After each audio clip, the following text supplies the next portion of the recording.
Assalamualaikum warahmatullahi wabarakatuh.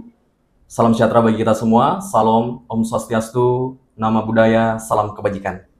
Halo teman-teman pemilih, berjumpa lagi dengan podcast Orasi, obrolan seputar demokrasi. Pada kesempatan episode hari ini, kita akan membahas salah satu pilar penting dalam mewujudkan tata kelola pemerintahan yang baik, yaitu keterbukaan informasi publik. Di era digital saat ini, masyarakat semakin membutuhkan akses informasi yang cepat, akurat, dan mudah dijangkau. Di sisi lain, badan publik, termasuk dalam hal ini Komisi Pemilihan Umum, dituntut untuk transparan dan akuntabel dalam menjalankan tugasnya. Dan di tengah-tengah tuntutan akuntabilitas dan transparansi, apakah hak untuk masyarakat memperoleh informasi benar-benar telah terpenuhi? Apakah badan publik telah menjalankan kewajibannya? Dan apakah Komisi Informasi telah menjalankan perannya dalam mengawal keterbukaan informasi? Inilah gagasan utama yang akan kita bahas ke depan. Tentunya akan kita bahas bersama narasumber yang luar biasa dan telah hadir di tengah-tengah kita, Bapak Masram. Beliau sebagai komisioner bidang sosialisasi, advokasi, dan edukasi di Komisi Informasi Provinsi Sulawesi Barat. Apa kabar Pak? Alhamdulillah, baik. Selamat datang Pak di Topoyo. Dan terima kasih banyak telah meluangkan waktunya untuk bergabung di podcast Orasi. Baik Pak, sebelum kita membahas lebih dalam, alangkah baiknya kita memulai dari hal yang paling mendasar, agar masyarakat dapat memahami secara utuh. Apa itu Komisi Informasi? Bagaimana kedudukannya di pemerintahan? Serta apa peran dan wewenangnya? Silakan Pak. Baik, terima kasih. Pertama, saya langsung saja bahwa terkait pertanyaannya apa itu Komisi Informasi, saya kira sangat baik dan sangat tepat. Bahwa karena selama ini banyak masyarakat, banyak orang, banyak di antara kita yang belum mengetahui apa itu Komisi Informasi. Jadi Komisi Informasi itu adalah lembaga independen yang lahir dari kehendak undang-undang, di mana dia lahir dari Undang-Undang Nomor 14 Tahun 2008 tentang keterbukaan informasi publik. Jadi dia adalah lembaga independen yang berdiri sendiri dan tidak terikat dengan pemerintah dalam sistem pemerintahan. Dalam sistem pemerintahan bahwa dia adalah lembaga independen. Tugasnya adalah secara umum bahwa Komisi Informasi pada dasarnya untuk melakukan pengawasan dan memastikan bahwa semua badan publik melaksanakan keterbukaan informasi, tata kelola informasi publiknya itu berjalan dengan baik. Itu satu. Kemudian yang kedua, salah satu tugas Komisi Informasi juga adalah menerima, memeriksa, dan memutus sengketa informasi. Sengketa informasi itu terjadi antara pengguna informasi, dalam hal ini masyarakat, dengan badan publik. Saya perlu tegaskan juga bahwa badan publik itu adalah semua lembaga atau instansi yang menggunakan biaya yang dibiayai dari APBN maupun APBD. Itu adalah lembaga publik, itu adalah badan publik. Dan ini masuk ranah pengawasan oleh Komisi Informasi. Saya kira itu untuk sementara terkait apa itu Komisi Informasi. Saya kira itu apa itu Komisi Informasi, kewenangannya apa, kedudukannya dalam pemerintahan seperti apa. Intinya bahwa Komisi Informasi adalah lembaga independen yang mandiri, yang terpisah secara khusus dari sistem pemerintahan dalam artian bahwa dia adalah kayak OPD, itu tidak seperti itu. Dia adalah lembaga independen yang menjalankan fungsi-fungsi pengawasan terhadap keterbukaan informasi publik, menerima, memeriksa, dan memutus sengketa informasi yang terjadi antara pengguna informasi dengan badan publik itu sendiri. Baik, menarik sekali teman-teman ya. Setelah kita mengetahui tentang Komisi Informasi, selanjutnya mengenai keterbukaan informasi itu sendiri Pak. Mengapa keterbukaan informasi ini menjadi hal penting bagi masyarakat dan penyelenggara pemerintah? Dan apakah ada dasar hukum yang mengaturnya? Baik. Jadi keterbukaan informasi sesungguhnya itu adalah salah satu pilar penting dalam tata kelola pemerintahan yang bersih, transparan, dan akuntabel. Itu intinya. Artinya bahwa dalam tata kelola informasi publik, dalam setiap badan publik, bahwa setiap badan publik itu kemudian wajib kiranya untuk melaksanakan tata kelola pemerintahan dengan secara transparan. Karena yang tadi pertanyaannya bahwa apakah ada dasar hukumnya, bahwa di Undang-Undang Dasar itu kan diatur pada pasal 28 F itu jelas bahwa hak masyarakat itu adalah untuk mengetahui dan mengetahui semua informasi publik. Apa itu informasi publik dan apa macam-macamnya informasi publik. Kemudian itu salah satu dasar hukumnya. Yang pertama pasal 28 huruf F. Kemudian secara khusus dasar hukum yang paling mendasar itu diatur dalam Undang-Undang Nomor 14 Tahun 2008 tentang keterbukaan informasi publik. Di undang-undang ini, di Undang Nomor 14 ini, itu secara detail mengatur apa hak masyarakat untuk mengetahui informasi publik, apa hak badan publik, apa kewajiban badan publik dalam hal tata kelola keterbukaan informasi publik. Kenapa ini penting?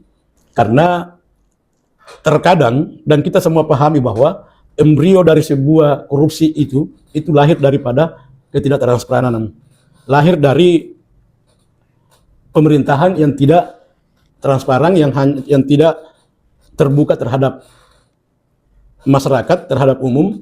Kalau kita ambil contoh, kalau kita bawa dalam rumah tangga, ketika seorang suami istri saling tidak terbuka, maka itu akan melahirkan sebuah percekcokan yang sangat besar. Di situ biasa lahirnya sebuah percekcokan dalam rumah tangga ketika ada antara pihak suami dan pihak istri tidak melakukan keterbukaan dan tidak transparan dalam tata kelola, dalam mengarungi dan mengelola rumah tangganya. Seperti itu pemerintahan. Kalau pemerintah tidak transparan, cenderung menyembunyikan program apa yang dia kerjakan, bagaimana pertanggungjawaban dana yang dia gunakan, tidak transparan kepada rakyatnya, maka itu bisa menjadi bibit-bibit untuk munculnya sebuah perilaku korupsi. Oleh karena itu, keterbukaan informasi publik ini sebenarnya sesungguhnya itu bukan lagi sekedar sebuah kewajiban bagi badan publik, tapi dia adalah menjadi kewajiban hukum bagi badan publik untuk melakukan itu. Jadi dia itu bukan, jadi keterbukaan informasi ini dengan dasar hukum Undang-Undang Dasar Negara Republik Indonesia pasal 28 huruf E, pasal 28 F, Undang-Undang Keterbukaan Informasi Publik, kemudian peraturan turunannya PP 61, Peraturan Pemerintah 61 tentang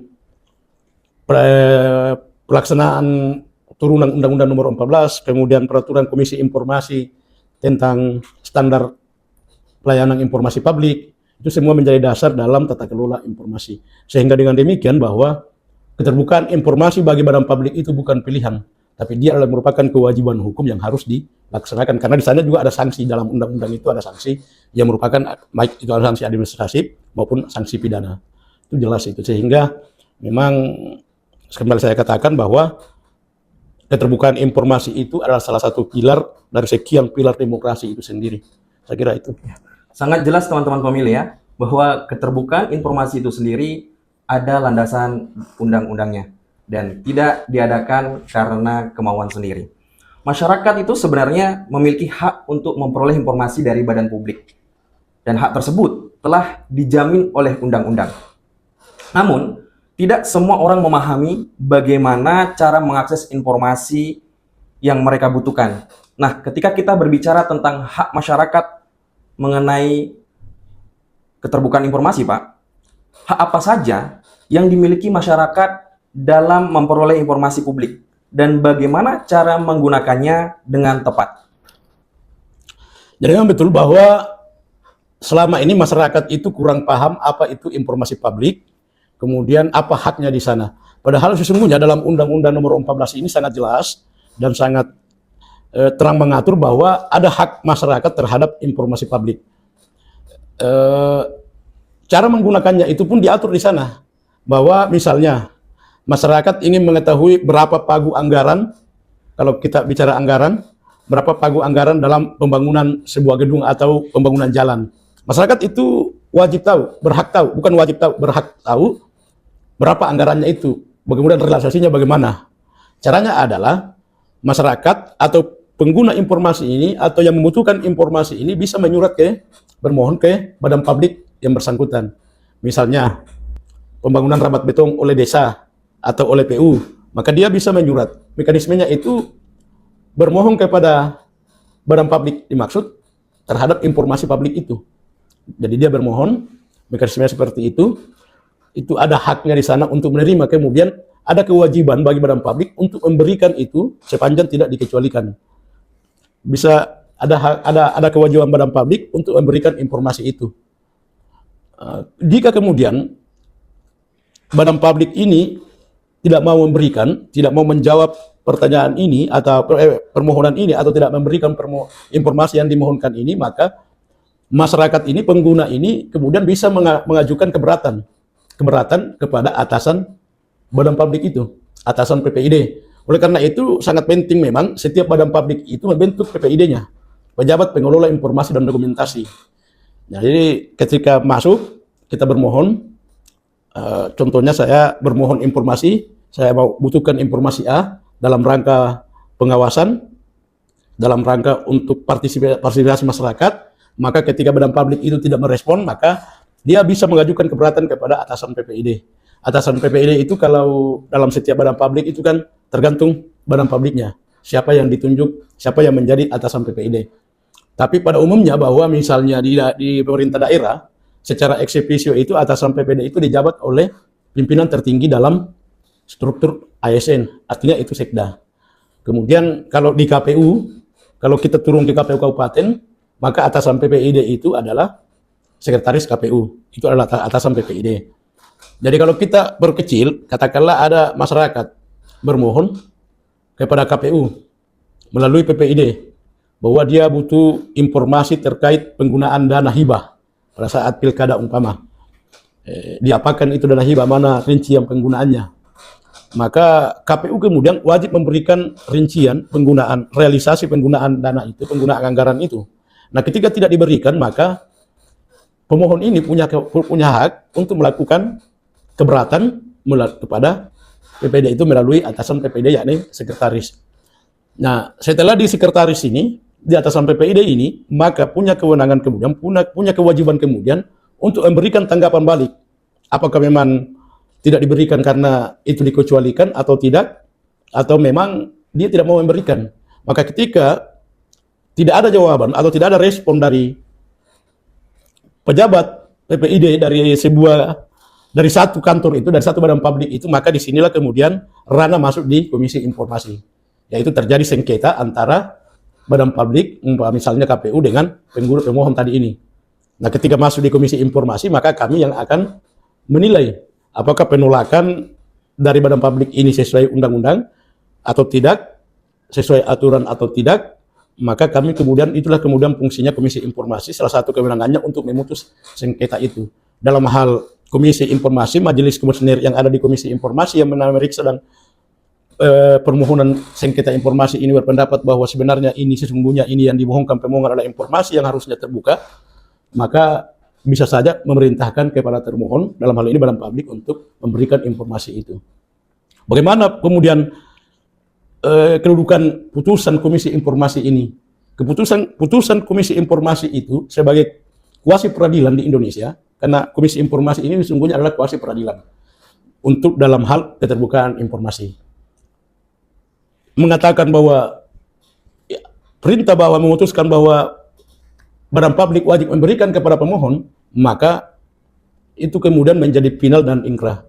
Lalu kemudian mekanisme berikutnya, ketika badan publik tidak menerima atau para pihak tidak menerima putusan Komisi Informasi, ada saluran hukum berikutnya, yaitu melakukan banding atau keberatan melalui Pengadilan Tata Usaha Negara. Jadi intinya bahwa prinsipnya, kesimpulannya bahwa tata cara hak masyarakat dalam memperoleh informasi itu sudah diatur dalam undang-undang, kemudian dipertajam atau secara detail diatur dalam peraturan Komisi Informasi tentang standar layanan informasi publik, kemudian terkait sengketa informasi, kemudian diatur lebih lanjut di peraturan Komisi Informasi nomor 1 tahun 2013 tentang prosedur penyelesaian sengketa informasi. Di situ sangat jelas bahwa masyarakat punya hak untuk memperoleh informasi, Kemudian badan publik punya kewajiban untuk memberikan informasi yang dimohonkan dengan mekanisme yang telah ditentukan undang-undang. Dan itu sudah jelas dalam Undang-Undang Nomor 14. Ya, menarik sekali teman-teman pemilih ya. Luar biasa bahwa memang masyarakat umum memiliki hak untuk memperoleh informasi di badan publik dan hak tersebut dijamin oleh undang-undang. Apa yang dijelaskan oleh Bapak tadi bahwa saya memahami ada dua informasi yang kemudian satu informasi yang dapat dan wajib diumumkan dan disediakan oleh badan publik. Kemudian ada yang kedua informasi yang dikecualikan, Pak. Lanjut lagi tadi dijelaskan ketika terjadi sengketa bagaimana proses penanganannya. Mengenai tentang data informasi keterbukaan publik, Pak, yang wajib disiapkan dan yang dikecualikan, bagaimana cara mengukurnya, Pak? Apakah ada mekanismenya dalam menentukan hal tersebut? Ya, baik. Jadi begini, dalam Undang-Undang Nomor 14 tentang keterbukaan informasi publik, ada beberapa kategori terkait informasi publik. Jadi dibagi dalam empat kategori. Pertama, informasi yang secara berkala, yaitu adalah informasi yang wajib diumumkan oleh badan publik secara berkala. Kemudian ada informasi yang tersedia setiap saat. Artinya, informasi ini tersedia setiap saat itu diberikan kepada masyarakat atau pemohon pengguna informasi ketika dia meminta informasi itu, ketika dia bermohon informasi. Perbedaan keduanya ini adalah kalau informasi secara berkala wajib diumumkan secara berkala, maka badan publik wajib mengumumkan informasi ini tanpa diminta oleh masyarakat. Jadi secara berkala dia harus perbaharui, dia harus umumkan. Misalnya realisasi penggunaan anggaran itu kan secara berkala harus diumumkan. Kemudian profil badan publik itu secara berkala harus diperbarui, diumumkan. Kemudian informasi tersedia setiap saat itu adalah informasi yang kemudian nanti diminta baru diberikan, misalnya keputusan KPU atau penetapan KPU atau daftar informasi publik DIP. Itu adalah informasi yang wajib tersedia setiap saat. Artinya bahwa badan publik wajib menyediakan ini, kalau ada orang minta maka itu diberikan. Kemudian ada namanya informasi serta-merta. Informasi serta-merta ini adalah menjadi kewajiban kemudian badan publik untuk mengumumkan seketika itu juga, tanpa diminta, bukan berkala. Informasi ini adalah informasi yang dapat mengancam kehidupan orang banyak. Misalnya bagi badan publik lain, misalnya wabah penyakit, kemudian gempa dan lain sebagainya. Seperti yang dilakukan BMKG biasa itu kan, itu adalah informasi serta-merta. Tanpa diminta, itu diumumkan secara serta-merta karena ini bisa mengancam kehidupan orang banyak. Kalau di KPU itu kalau di KPU ini ada dua terkait aturan keterbukaan informasi tata kelola. Yang satu itu adalah tadi peraturan Komisi Informasi tahun 2021 tentang standar layanan informasi. Kemudian ada peraturan Komisi Informasi yang khusus untuk pemilu, standar layanan informasi dan penyelesaian sengketa informasi pemilu dan pemilihan. Artinya ada informasi serta-merta untuk pemilu dan pemilihan yang wajib diumumkan secara serta-merta. Misalnya perubahan regulasi, itu kan wajib diumumkan. Misalnya hari ini undang-undang hari ini mengatakan bahwa coblos itu harus memilih itu harus mencoblos. Ketika ada perubahan regulasi, perubahan undang-undang, maka serta-merta itu diumumkan. Karena itu kemudian misalnya bahwa diprediksi ada TPS itu akan terdampak bencana, itu informasi serta-merta tanpa diminta. Kemudian yang keempat adalah informasi yang dikecualikan. Ini. Jadi dalam Undang-Undang Nomor 14 itu juga memang ada batasan bahwa ada memang informasi yang tidak boleh diakses, tidak bisa diberikan kepada pemohon, kepada masyarakat, karena dia dikecualikan. Kriteria atau ciri-ciri di informasi yang dikecualikan ini itu sangat ketat, bahwa informasi yang dikecualikan misalnya itu menyangkut data pribadi orang. Kalau di KPU ini ya termasuk daftar pemilih itu yang memuat nik, alamat dan lain sebagainya, itu adalah termasuk informasi yang dikecualikan karena itu terkait dengan data pribadi orang. Kemudian kalau dalam badan publik pada umumnya pengadaan barang dan jasa.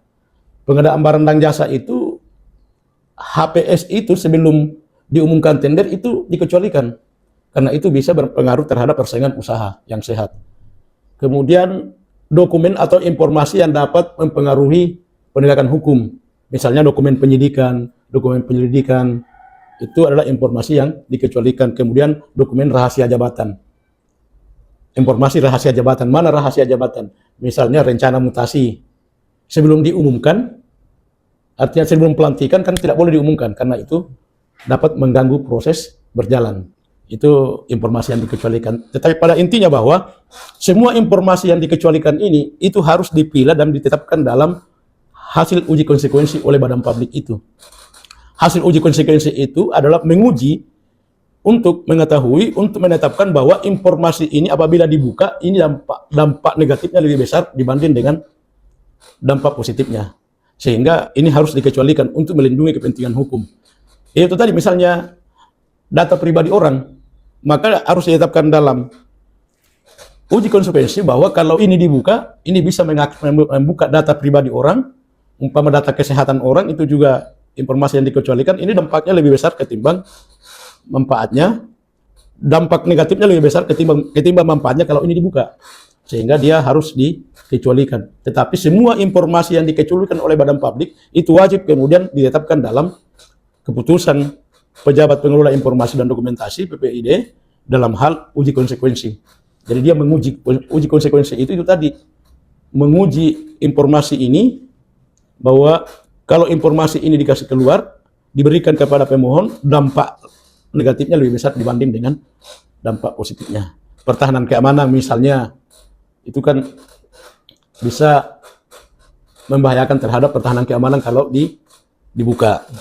Jadi makanya dia harus dikecualikan. Jadi intinya, prinsipnya bahwa ada 4 kategori informasi publik. Informasi publik itu yang wajib diumumkan secara berkala. Kemudian informasi publik yang wajib disediakan tersedia setiap saat. Kemudian informasi yang wajib diumumkan secara serta-merta. Kemudian informasi yang dikecualikan. Jadi ini kategori informasi publik. Jadi kemudian pertanyaan kemudian apa itu informasi publik? Karena tidak semua informasi itu menjadi informasi publik. Informasi publik itu adalah sebuah keputusan atau kebijakan atau tindakan yang dihasilkan oleh badan publik yang sumber anggarannya itu bersumber dari APBN dan APBD. Jadi itu adalah informasi publik. Yang dimaksud informasi publik yaitu informasi yang dihasilkan, dikelola, disimpan dan dikuasai oleh badan publik itu sendiri. Karena kalaupun dia informasi publik tapi tidak dikuasai oleh badan publik itu, misalnya pemohon informasi bermohon ke KPU meminta data sensus ekonomi, tentu tidak ada, karena itu bukan informasi publik yang dikuasai oleh KPU, tentunya harus ke BPS. Ya, kan begitu. Begitu juga sebaliknya. Kalau pemohon informasi larinya ke BPS minta data pemilu, kan pasti tidak dikasih karena bukan informasi publik yang dikuasai oleh. Jadi itu salah satu alasan untuk bisa menolak pemohon informasi itu adalah dokumen atau informasi publik itu tidak dalam penguasaan badan publik itu. Jadi itu salah satu. Jadi itu tadi bahwa informasi publik itu pada dasarnya diatur secara detail dalam Undang-Undang Nomor 14. Prinsipnya bahwa dalam tata kelola pemerintahan itu bisa terbuka, keterbukaan memang itu keterbukaan informasi, tata kelolanya itu terbuka boleh, tapi tidak juga harus telanjang, karena ada yang harus ditutupi, harus ada yang dikecualikan. Dalam tata kelola transparansi itu, transparan itu bukan berarti harus tembus pandang. Jadi makanya itu sangat diatur secara detail dalam Undang-Undang Nomor 14. Saya kira itu. Ya, sangat menarik sekali teman-teman pemilih apa yang dijelaskan oleh Bapak mengenai tentang proses pelaksanaan keterbukaan informasi, bahwa dalam pelaksanaannya Pak, badan publik ini memiliki PPID yang kita kenal dengan Pejabat Pengelola Informasi dan Dokumentasi.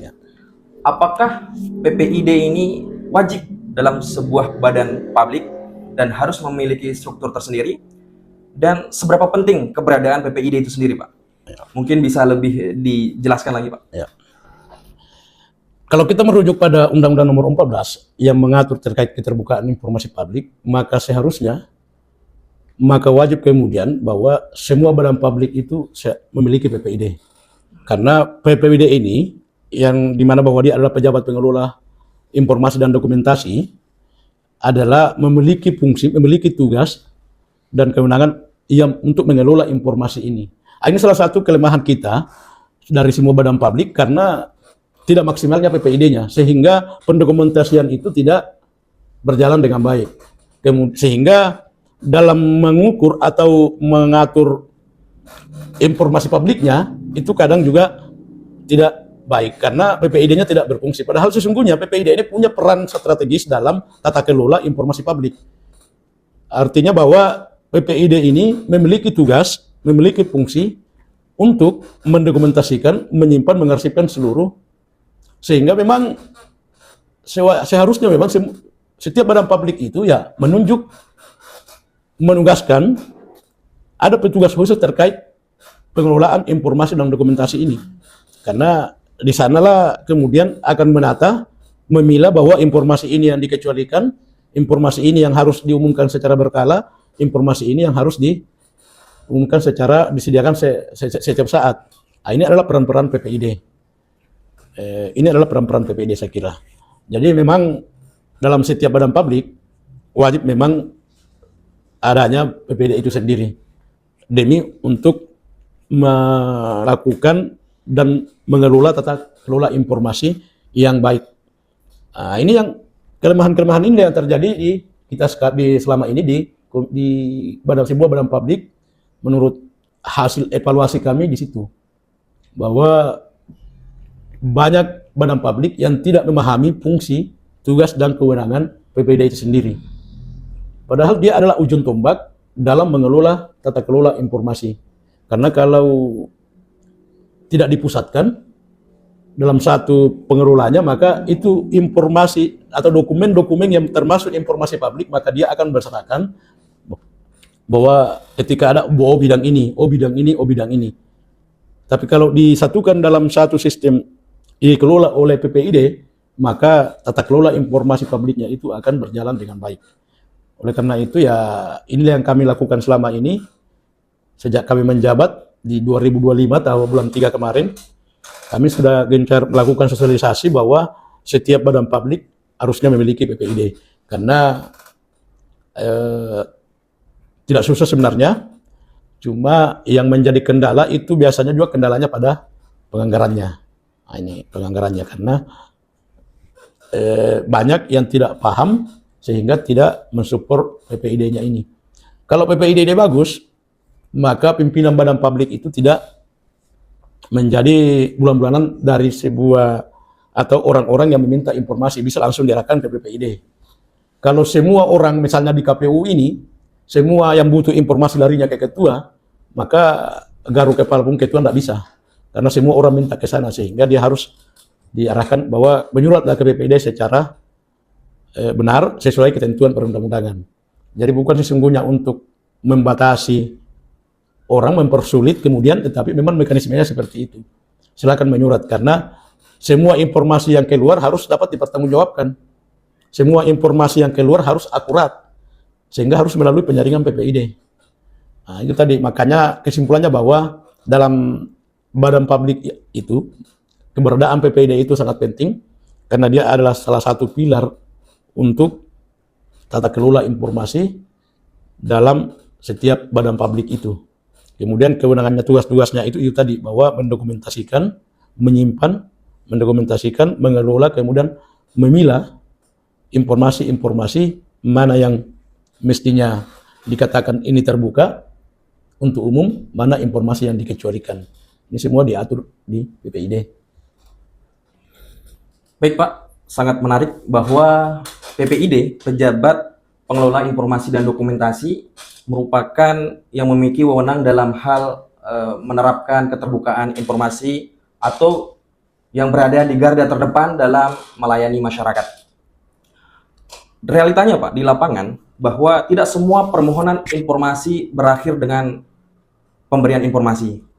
Ada kalanya terjadi penolakan yang kemudian memunculkan sengketa informasi. Seperti yang Bapak jelaskan tadi, perihal sengketa, mungkin ini bisa dipertajam lagi Pak, agar teman-teman pemilih lebih memahami. Bagaimana kemudian jika terjadi sengketa, masyarakat merasa haknya untuk memperoleh informasi tidak terpenuhi. Bagaimana prosedur pengajuan dan penyelesaian sengketa informasi yang terjadi, Pak? Baik. Jadi memang begini, setiap pemohon informasi itu, apabila merasa haknya untuk mendapatkan informasi itu tidak terpenuhi, maka ada saluran kemudian untuk melakukan sengketa, seperti yang saya jelaskan tadi, melalui Komisi Informasi. Misalnya, pemohon informasi bermohon informasi di KPU misalnya, kemudian tidak diberikan karena perbedaan pandangan bahwa badan publik ini mengatakan bahwa ini adalah informasi yang tidak bisa dikasih keluar, informasi yang dikecualikan, karena di sini juga kelemahannya badan publik karena tidak memahami secara utuh, tidak memahami secara benar mana informasi yang dikecualikan, mana yang tidak. Yang terkadang menjadi sengketa itu adalah ketika ada orang yang meminta umpama DPA. Bagi semua badan publik, bukan lagi sebagian, tapi 99% badan publik, pemerintah daerah di Sulawesi Barat ini mengatakan bahwa DPA itu adalah informasi yang dikecualikan. Dia menganggapnya bahwa itu urusan rumah tangga kami. Padahal sesungguhnya, dalam Undang-Undang Nomor 14 Tahun 2008 ini dan turunannya itu bahwa DPA itu bukan informasi yang dikecualikan secara mutlak, bukan dokumen informasi yang dikecualikan secara mutlak. Artinya maksud saya bahwa kemungkinan saja ada informasi, ada hal-hal yang termuat dalam dokumen itu memang tidak boleh diberikan kepada orang. Dalam hal ini dia dikecualikan, misalnya dalam DPA atau APBD yang memuat data pribadi orang, pihak ketiga, nomor rekening pihak ketiga, dan lain sebagainya. Bisa saja bahwa itu adalah informasi dikecualikan. Oleh karena itu, dalam Undang-Undang Nomor 14 ini kemudian dikenal ada namanya masking atau redaction. Masking itu adalah pemisahan antara informasi yang dikecualikan dengan informasi yang tidak dikecualikan. Misalnya begini, contoh paling konkret. Di KPU, data pemilih, DPT. DPT ini kan bukan informasi, bukan dokumen yang dikecualikan. Bukan dokumen yang dikecualikan, tetapi ada data-data di dalam, ada informasi yang di dalamnya yang dikecualikan. Makanya selama ini KPU selalu melakukan masking, menutup, memberikan tanda bintang terhadap informasi yang dikecualikan. Misalnya dia umumkan DPT, tetapi dibintang NIK-nya. Itu istilah dalam Undang-Undang Nomor 14 itu dilakukan pemisahan atau dilakukan masking terhadap informasi yang dikecualikan yang ada dalam dokumen itu. Jadi tidak boleh serta-merta bahwa karena dalam dokumen itu ada termuat informasi yang dikecualikan lalu kemudian generalkan secara umum bahwa ini dokumen dikecualikan. Itu tidak seperti itu. Tetapi dalam hal ada dokumen yang diminta masyarakat, ada informasi publik yang diminta masyarakat, dan dalam dokumen itu tercampur antara informasi yang informasi terbuka, informasi yang wajib diumumkan secara berkala, atau informasi yang wajib disediakan setiap saat dengan informasi yang dikecualikan, maka yang harus dilakukan adalah melakukan penghitaman atau melakukan masking terhadap informasi yang dikecualikan di dalam. Itu tadi contohnya terhadap DPT itu yang selama ini dilakukan oleh KPU, yaitu melakukan bintang tidak terbaca lagi yang memang harus ditutupi. Kemudian mekanismenya, kalau ada umpama yang tidak puas atau tidak merasa haknya tidak terpenuhi, maka dia bisa menempuh jalur keberatan kepada atasan PPID. Nah, jika keberatan ke atasan PPID ini tidak ditanggapi atasan PPID, maka bisa menempuh jalur ke Komisi Informasi. Di Komisi Informasi ini ada dua penyelesaian, melalui mediasi atau melalui adjudikasi non litigasi. Mediasi ini apabila semua para pihak antara badan publik dengan pemohon tadi ini sepakat, dilakukan mediasi dan mediasinya berhasil, maka sengketa ini tidak akan berlanjut ke adjudikasi non litigasi. Tetapi kalau kedua belah pihak ini, para pihak ini tidak bersepakat, maka penyelesaian berikutnya itu akan dilakukan persidangan dengan penyelesaian adjudikasi non litigasi. Ya tentu Komisi Informasi ini yang memiliki wewenang, memiliki hak memeriksa, menerima, memutus, kemudian memanggil para pihak, memanggil ahli, memanggil saksi, meminta dokumen, kemudian punya kewenangan untuk melakukan kemudian pemeriksaan setempat kalau itu diperlukan. Dalam praktek persidangan kami selama ini bahwa kami sudah pernah melakukan pemeriksaan setempat karena dokumen yang disengketakan pihak termohon tidak mau menghadirkan dalam persidangan, maka kami melakukan pemeriksaan setempat di kantor termohon, dalam hal ini Badan Publik. Dan insya Allah bahwa tanggal 17 besok ini kami lagi akan melakukan pemeriksaan setempat di Mamasa, di Pertanian dan PU. Begitu proses penyelesaiannya. Jadi kita akan melakukan persidangan, saling memberikan argumen antara pemohon dan termohon. Tentu pemohon biasanya sebagai penuntut kalau dalam sebuah perkara, pemohon kemudian termohon akan memberikan dalil bahwa memang ini dikecualikan, bahwa tindakannya sudah benar, tinggal komisioner atau majelis komisioner ini yang menangani, yang akan memutus. Nah, itu tadi saya katakan bahwa putusan Komisi Informasi ini sesungguhnya final dan mengikat. Final dan mengikat. Kemudian hanya bisa dibatalkan putusan Komisi Informasi ini bisa dibatalkan melalui Pengadilan Tata Usaha Negara. Jadi semua pihak, para pihak yang tidak puas dengan putusan Komisi Informasi bisa melakukan keberatan. Kalau dalam tata beracara Komisi Informasi itu disebut keberatan. Kalau dalam peradilan umum itu biasanya disebut banding. Jadi dia bisa keberatan melalui Pengadilan Tata Usaha Negara. Maka Pengadilan Tata Usaha Negara inilah yang akan menilai putusan KI ini. Putusan KI ini bisa dikuatkan, bisa juga dibatalkan. Jadi seperti itu mekanismenya terhadap sengketa informasi. Bagaimana kemudian dalam proses ini juga ada syarat formil yang harus dipenuhi. Ini juga yang perlu dipahami oleh semua masyarakat maupun Badan Publik. Karena tidak semua permohonan sengketa masuk itu serta-merta harus disidangkan. Karena ada syarat formil yang harus terpenuhi terhadap sebuah permohonan. Misalnya bahwa legal standing pemohon itu ada, terpenuhi. Kemudian legal standing termohon itu terpenuhi. Legal standing pemohon informasi itu adalah warga masyarakat Indonesia dan atau badan hukum, lembaga atau badan hukum Indonesia. Jadi perkumpulan misalnya LSM yang punya badan hukum. Yang membuktikan punya badan hukum itu dia punya akta notaris. Kemudian akta notaris kemudian disahkan oleh Kemenkumham. Nah, itu salah satu syarat formil.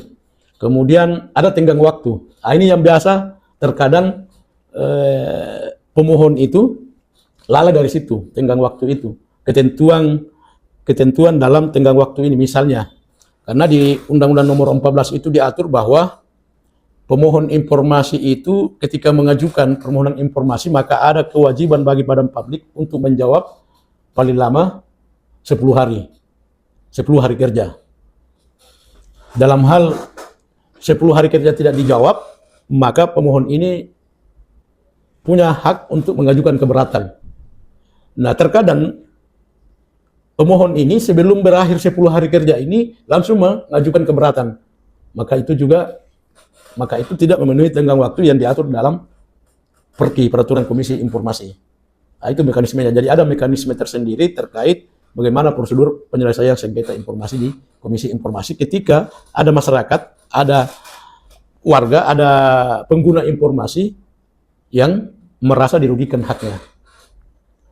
Jadi sesungguhnya bahwa informasi publik ini terkait kelalaian Badan Publik itu sesungguhnya ada sanksi pidana dalam Undang-Undang Nomor 14. Di pasal 52 itu ada sanksi pidana terkait keterbukaan informasi publik, bahwa setiap badan publik yang tidak mengumumkan, tidak memberikan informasi publik yang ada dalam penguasaannya, yang telah memiliki kekuatan hukum tetap, yang sudah diperintahkan Majelis Komisioner KI, maka itu pidananya 1 tahun. Paling lama, kemudian denda 50 juta paling banyak. Di pasal 52 Undang-Undang Nomor 14. Jadi memang ini keterbukaan informasi publik tadi saya katakan bahwa sesungguhnya bukan pilihan, tapi dia adalah kewajiban hukum bagi Badan Publik. Baik, teman-teman pemilih, dijelaskan oleh Bapak tadi bahwa salah satu tugas dari Komisi Informasi adalah menyelesaikan sengketa informasi. Namun Komisi Informasi juga, Pak, memiliki tugas lainnya yaitu proses monitoring dan evaluasi. Nah, bagaimana mekanisme monitoring dan evaluasi, Pak? Apa saja indikator penilaiannya? Ya, baik. Ya, jadi memang selain itu, bahwa selain tugas Komisi Informasi itu untuk menerima, memeriksa, dan memutus sengketa informasi, ada beberapa tugas-tugas lain, kewenangan-kewenangan lain. Misalnya, untuk KI Pusat itu mempunyai kewenangan, mempunyai tugas, memiliki tugas menetapkan standar layanan informasi. Nah, itu dia Komisi Informasi yang punya kewenangan itu untuk menetapkan standar-standar tata kelola informasi. Kalau kita bawa ke komisi KPU, maka kewenangan KPU itu kan menetapkan regulasi terkait pelaksanaan pemilu. Selain dari itu kan tidak ada. Nah, sama dengan tata kelola informasi ini, keterbukaan informasi ini, itu menjadi kewenangan Komisi Informasi. Kemudian kedua, selanjutnya bahwa Komisi Informasi juga punya kewenangan, punya tugas untuk melakukan pengawasan terhadap pelaksanaan keterbukaan informasi publik pada setiap badan publik. Sehingga kami lakukan selama ini melalui monitoring dan evaluasi.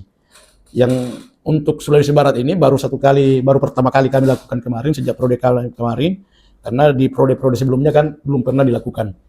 Kami melakukan yang kami sebut MONET, evaluasi, monitoring dan evaluasi dengan indikator penilaiannya itu jelas, bahwa misalnya sejauh mana badan publik patuh terhadap keterbukaan informasi publik, yakni mengumumkan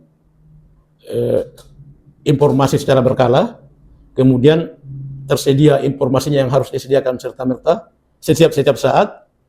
Kemudian kedua, mekanismenya itu kami pertama melakukan penetapan bahwa badan publik mana yang kami akan ikutkan.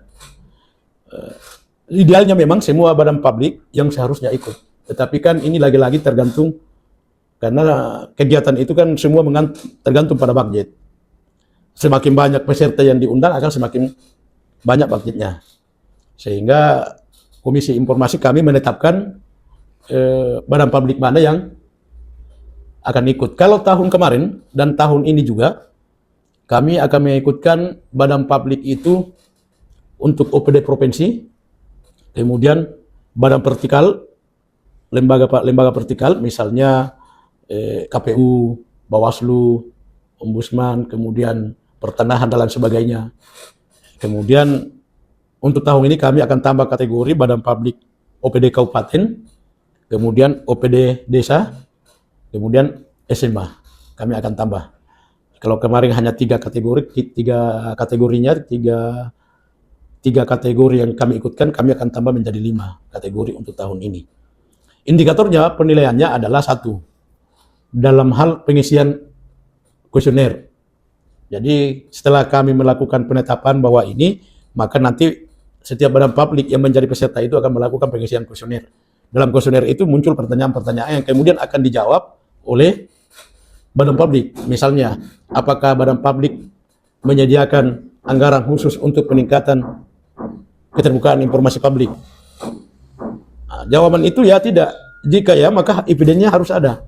Apa buktinya? Kemudian, apakah badan publik telah membentuk PPID di lembaganya? Nah, pertanyaan-pertanyaan itu akan seperti itu. Ya. Kemudian evidensinya itu apa? SK. Itu satu, itu yang akan kita. Kemudian sejauh mana komitmen pimpinan badan publik dalam pengembangan tata kelola informasi publik.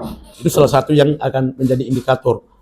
Kemudian setelah itu, pengisian kuesioner ini, maka kita akan lanjut terhadap asesmen. Kita lanjut terhadap wawancara, di mana bahwa tim penilai ini akan menggali lebih jauh visi misi, inovasi terhadap pimpinan badan publik terkait pengembangan keterbukaan informasi publik. Jadi bukan hanya menilai tingkat kepatuhan, tetapi juga menilai sejauh mana punya visi ke depan untuk perkembangan penataan informasi publik dalam setiap badan publik itu. Jadi itu indikator-indikator yang akan menjadi penilaian dalam Emonip yang tahun ini kami akan laksanakan. Kemungkinan kami akan launching di bulan 8, bulan 7 untuk kick off-nya pelaksanaan Emonip itu. Tentu setelah launching kami akan melakukan pelatihan atau melakukan bintek atau sosialisasi terhadap semua badan publik menjadi peserta, akan kami kumpulkan untuk kami berikan akun dan lain sebagainya, kemudian akan memberikan indikator-indikatornya. Kemudian tahun kemarin itu kami belum melakukan visitasi. Tahun ini kami akan lakukan visitasi. Jadi umpama kalau dia apakah badan publik memiliki ruangan khusus untuk PPID, kemudian dia jawab ya, kemudian dia upload evidennya itu ruangan dan sebagainya, maka apabila dalam visitasi kami tidak sesuai dengan kenyataan, maka itu akan dinolkan kemudian. Kalau tahun kemarin karena itu baru pertama kita masih dalam tahap edukasi, maka kami menerima saja apa yang dijawab, apa yang diupload masuk kami terima. Untuk tahun ini kami akan melakukan visitasi terhadap semua jawaban kuesioner itu. Ya, itu tadi indikatornya, itu tadi indikator-indikator yang akan kami nilai. Baik Pak, sampailah kita pada pertanyaan yang terakhir Pak. Apa pesan Bapak sebagai Komisi Informasi terhadap badan publik yang menyelenggarakan keterbukaan informasi agar lebih transparan dan kepada masyarakat agar menggunakan hak informasinya dengan tepat? Ya, saya kira ini semacam closing ya. Iya Pak. Semacam closing. Jadi begini, saran-saran saya, artinya harapan-harapan kami ini sebagai lembaga, komisi, atau instansi yang menangani, yang mengawasi penyelenggaraan tata kelola informasi pada setiap badan publik, maka kami berharap bahwa setiap badan publik ini betul-betul bisa memahami kewajibannya sebagai badan publik terkait keterbukaan informasi publik itu sendiri. Nah, itu yang pertama. Kemudian kedua, bahwa kami berharap bahwa semua badan publik ini betul-betul berupaya meningkatkan SDM setiap stafnya atau personilnya dalam tata kelola informasi, dalam hal ini PPID-nya. Jadi peningkatan sumber daya manusia, peningkatan SDM staf PPID itu sangat penting, karena ini sangat berpengaruh terhadap tata kelola informasi publik dalam setiap badan publik itu sendiri.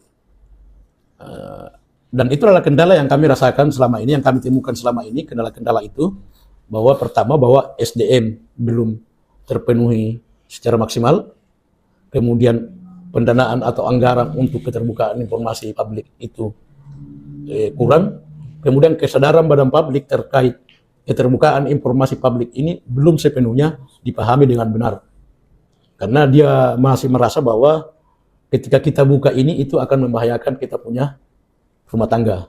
Padahal sesungguhnya bahwa badan publik yang melakukan keterbukaan informasi publik itu sesungguhnya adalah proteksi dirinya untuk daripada hal-hal yang tidak, artinya yang bisa berdampak negatif terhadap tata kelola pemerintahannya.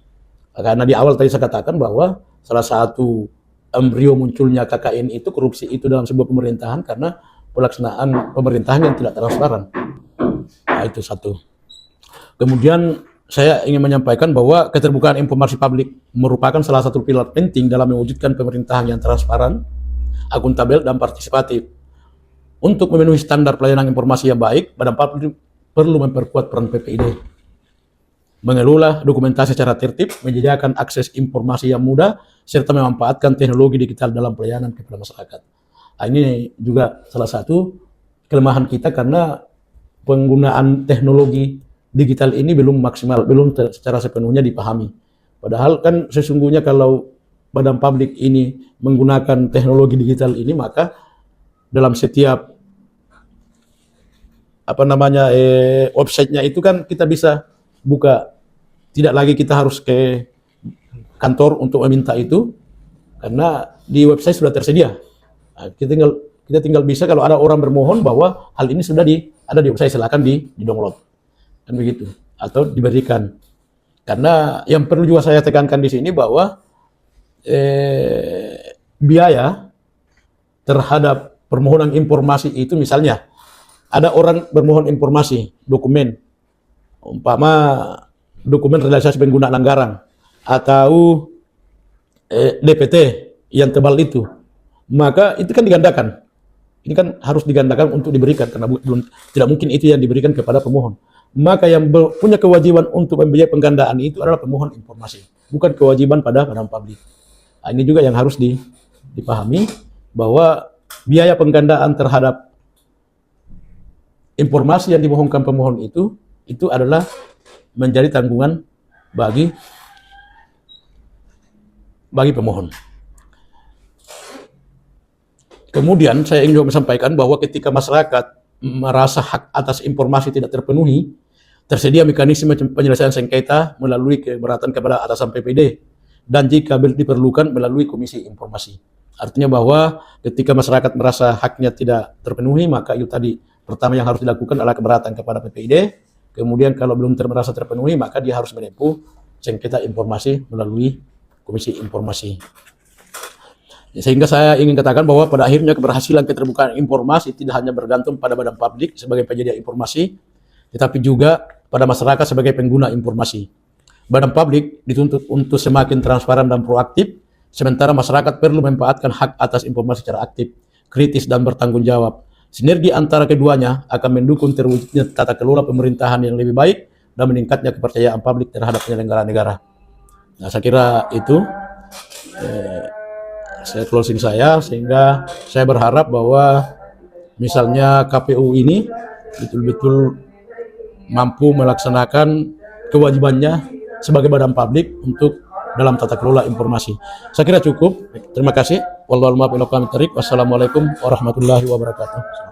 Baik teman-teman pemilih, sangat menarik apa yang dijelaskan oleh narasumber kita. Semoga dari obrolan ini kita dapat meningkatkan pemahaman terhadap pentingnya keterbukaan informasi publik sebagai fondasi pemerintahan yang transparan, akuntabel, dan partisipatif. Sekali lagi, terima kasih banyak kepada Bapak Masram selaku Komisioner Bidang Sosialisasi, Advokasi, dan Edukasi di Komisi Informasi Provinsi Sulawesi Barat. Saya Hadi Purnomo dan Pak Masram pamit undur diri. Sampai berjumpa di podcast Orasi episode berikutnya. Wassalamualaikum warahmatullahi wabarakatuh. Waalaikumsalam.